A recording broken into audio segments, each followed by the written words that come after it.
This is the third in our series. We're going to be talking about GERD, ulcers, and GI inflammation. We're talking about GI inflammation because we just got finished talking about NSAIDs, and you're probably going to have a lot of patients that need to have the inflammation that the NSAIDs caused addressed. And once again, a lot of this stuff is backed by research. Um, and also think of this as one way of doing things, not the only way to do things. There's so many different approaches in natural health care. What I'm trying to do here is create a Dr. Seuss book for people who wanting to get started with natural health care. There's a lot of stuff to know, but you can get a lot done with some very simple, basic things, and that's what I'm trying to accomplish here. I talk about Zorex a lot, mainly because you can't find them on Amazon, and I really don't want lay people treating themselves with this information. For if you're a layperson out there, this is a little more complicated than what you're going to go. It's people with a background can make use of it. People without one, there are problems. Okay, so people have been sold the idea that NSAIDs are a treatment and that somehow improves the situation. Long-term use of NSAIDs cause all kinds of problems. So we're going to talk about some substances that can help soothe and heal the irritated gastric mucosa. First one we're going to talk about is methylmethionine. In the 1950s, Garnet Cheney did a number of studies that demonstrated methylmethionine's ability to heal ulcers, and he found that cabbage juice itself was effective in treating ulcers. There's some references down there. Methylmethionine is an extract that is obtained from cabbages. So methylmethionine is sometimes called vitamin U. It's not really a vitamin, but people call it that. It's an extract from cabbage, and it's been shown to heal the mucosa and even treat ulcers. And there's a number of studies there that demonstrate that. DGL is deglycerinated licorice. The glycyrrhizin in licorice is a bit of a stimulant, and glycyrrhizin can actually is the stimulant part of licorice, and it can increase your blood pressure. So they take when they're treating the GI tract, they take the glycyrrhizin out of the licorice, and that actually helps heal the mucosa too. It increases mucus production, prolongs the life of mucosal cells, and increases circulation to mucosal cells. So this also helps soothe and heal the irritated mucosa.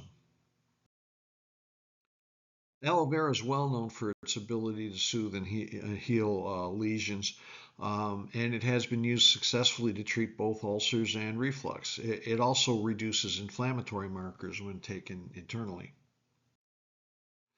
Phosphatidylcholine is another substance. It's a phospholipid attached to a choline particle. It's built around a glycerol molecule. That's a three-carbon molecule. Two of the carbons are attached to fatty acids, and the third is attached to phosphorylcholine, which is also known as choline phosphate. So you think of it as a structure of a choline head, a glycerol body, and two fatty acid legs. And also when you think of phosphatidylcholine, think of tissue healing. Our cells are phospholipids, protein, phospholipid, protein, and it's a phospholipid. And it's been used for a lot of other things, treating dementia, neuroprotection, treating ulcerative colitis. There's actually studies that show that it's a tissue repair substance. It's been studied, like I say, think of tissue repair beyond gastric reflux or epigastric burning. It's actually been used to treat ulcerative colitis. Phosphatidylcholine is particularly useful for people who have irritated their GI lining by taking NSAIDs. Actually, one study looked at that specifically and suggested that it be included with, like take your Advil and have some phosphatidylcholine in the pill so it would irritate less. Zorex makes a product to help soothe the GI tract. It's called GI Complex. It contains methylmethionine, DGL, aloe vera, and phosphatidylcholine. You would give three times a day for a week, and then 2 twice a day until the problem resolves itself. Combine it with an anti-inflammatory diet. Zorix also makes phosphatidylcholine, which has uses beyond what we're just talking. The complex should be good enough, but I figured I'd talk about this product for a minute. It's a great product. Like I said, phosphatidylcholine is used. It's used for fatty liver. It's used for to help slow down dementia. Your brain. There's a lot of phospholipid in the brain, and it's a good product for that. And because of that, they've actually created a proprietary blend of other phosphatidylserine, phosphatidylinositol, which further helps it as a quote unquote brain supplement. We'll get into all that later. I just thought I'd mention this product. So we're going to talk about GERD, gastroesophageal reflux disease. Americans spend about 10 billion a year treating GERD. 60% of the population at one time or another has it. More serious complications can include a precancerous condition known as Barrett's esophagus, and if you have if you have untreated GERD for a long period of time, you increase your chances of getting cancer of the esophagus. So while the GI complex will soothe and get rid of the symptom, a lot of times if a patient's experiencing reflux, you might want to look a little bit differently. And I'm going to talk about hydrochloric acid. And hydrochloric acid, hypochlorhydria, the concept of hypochlorhydria is not well studied. However, there are thousands of doctors and thousands of offices that swear by it. I know when I first got into practice, if someone had gastric reflux, you would actually give them hydrochloric acid because it's not that they're making too much acid, it's that the acid ends up in the wrong place. The pH of the stomach is supposed to be 2. You need it to digest your proteins. You need it to absorb minerals. You need it to open the pylorus. And George Goodhart postulated that the reason people get burning in their esophagus is that the pylorus doesn't open up. They're not making enough acid to open up the pylorus, and the pylorus is a powerful muscle compared to what keeps the esophagus closed. So pressure builds up in the stomach, and the acid pops up into the esophagus, which doesn't have the tissue protection that the stomach has, and you experience burning. And I've used hydrochloric acid for reflux patients, and it works. The problem is, in the late 1980s, protein pump inhibitors were invented. And what we found was you take them off the protein pump inhibitor, give them hydrochloric acid, and it just killed them. It burned. It felt awful. There's a rebound. There's a rebound effect. When you stop taking these things, you start producing even more acid. There was a study in the University of Michigan where they found that it actually sets you up for a bacterial gastritis. And finally, recently, they're telling people not to take these nonstop. You take omeprazole or Prilosec as an example. They're not supposed to take it for more than 2 weeks. But there are a few studies that show the use of hydrochloric acid. There was one case study where they gave HCl and had a positive effect. Also, another study that looked at low stomach acid has an unfavorable effect on the microbiome. And Harry Eidner always used to say, Dr. Harry Eidner used to always say, when you're treating the GI tract, treat from the north-south. And a lot of this, you've heard about leaky gut and dysbiosis and stuff like that. And he says if you're not digesting up top, if your food then rots in the bottom, and then you get these other GI problems. So he's a big proponent of hydrochloric acid.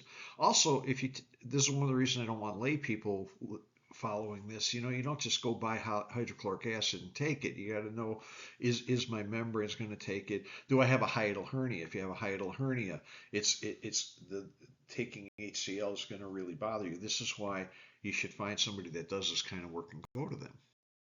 And here's another study that shows low stomach acid linked to dyspepsia in some female patients. Like I said, there's not a great lexicon of hydrochloric acid. Medicine tends to want to shut acid down when there's a digestive problem. And there's problems with acid suppressing medication. German researchers found that there's a 44% increased risk of dementia when you're taking these things. Okay. Proton pump inhibitors affect the levels of amyloid beta and tau, which are the proteins associated with Alzheimer's disease. German authors also said that PPUs can lead to low vitamin D. You need stomach acid to absorb vitamin D, and that's also been associated with cognitive decline. The other thing that proton pump inhibitors can do is they're linked to something called SIBO, small intestine bacterial overgrowth, which is gas, bloating, like irritable bowel syndrome, and a lot of times you'll see this with a patient, they've been taking that. So it's over the counter. They're not supposed to take it for more than 2 weeks. But like I say, when you stop taking it, you get a little rebound acid. So your reflux gets worse than it was before you started taking the drug. So people tend to buy it over the counter and keep taking it. And what'll happen eventually is they'll start having worse and worse digestive problems because they're starting to grow bacteria in their small intestine. Okay, so hypochlorhydria, which is not a condition that medicine generally recognizes, but I need to talk about this. You get belching or gas shortly after eating, heartburn, gastric reflux. A lot of times, vegans, if you have a patient who's a vegan, ask them why they're a vegan. I mean, they might say moral reasons or that, but a lot of times they'll say something like, meat just grosses me out.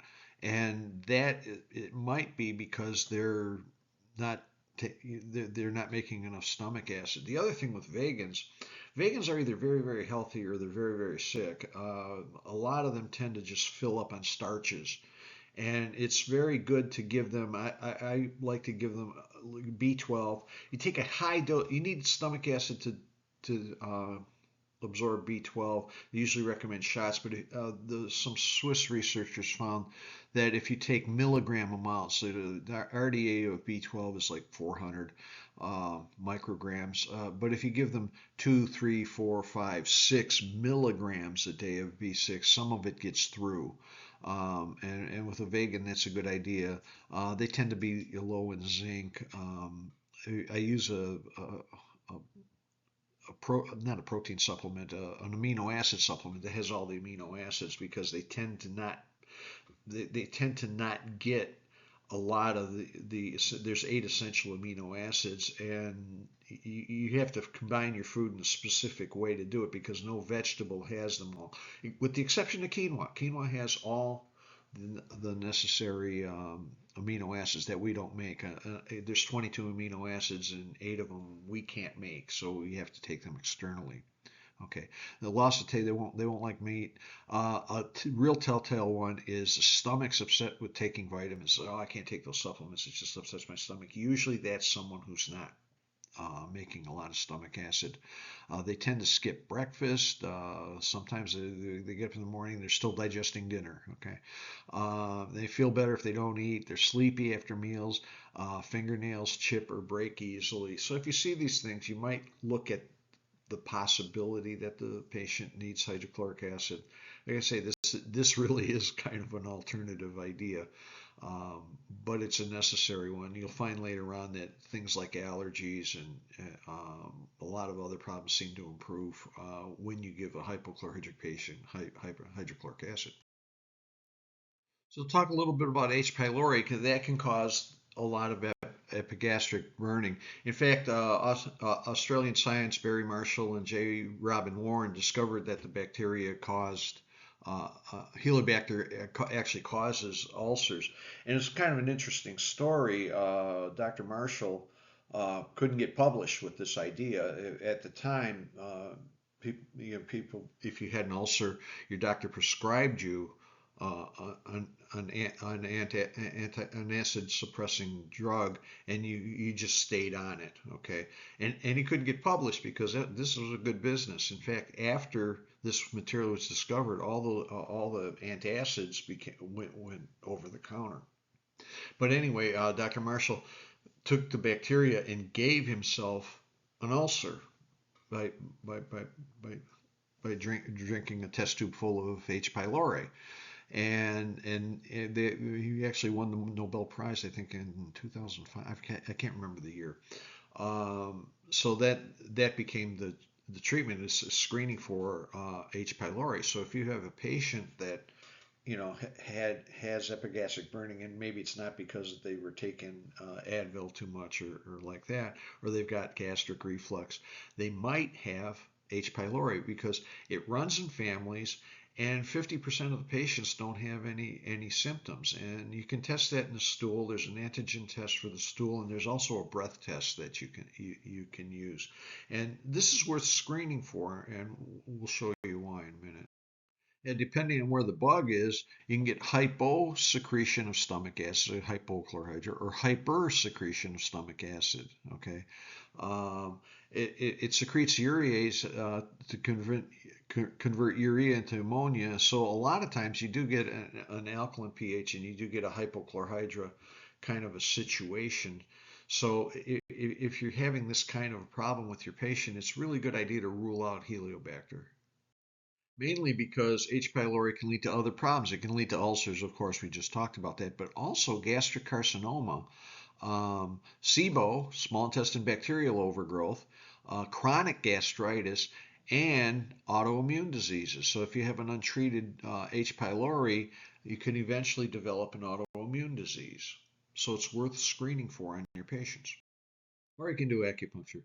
I like to kid the acupuncture. I actually think it's a very great way of treating.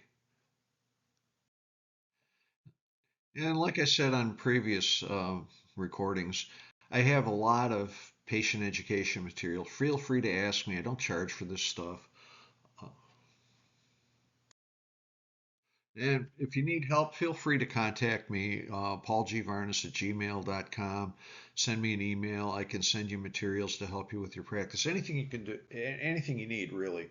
Um, and there's Zoric's number 800-679-3027. If you order from them, use the code PV10. They'll give you free shipping on your first order.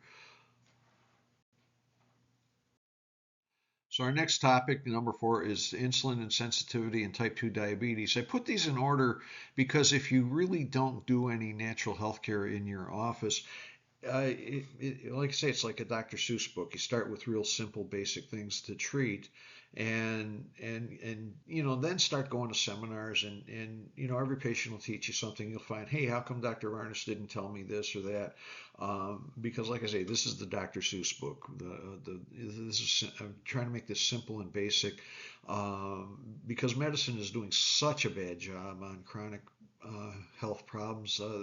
Somebody needs to step up. People are suffering unnecessarily. So until next time, thank you.